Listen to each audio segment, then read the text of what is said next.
When the brake pedal is pressed, pressurized brake fluid forces the piston inside the brake caliper to move outwards. The brake calipers move on slider bolts so that even pressure is applied to the brake pads on both sides of the brake disc.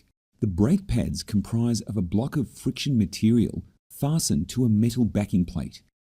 Each time the brakes are used, a tiny amount of the friction material on the brake pads wears off.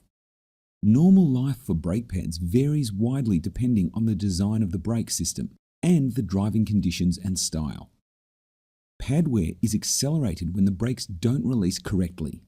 This is most commonly caused by seized brake caliper slider bolts, seized brake caliper pistons, or by a buildup of dust inside the caliper. Pad squeal can be caused by foreign objects getting embedded into the brakes or from a lack of lubrication between the pad and the caliper. Some brake pads will start to squeal when the friction material is completely worn. Many modern vehicles also include a brake pad wear sensor that is used to alert the driver when the pads need to be replaced.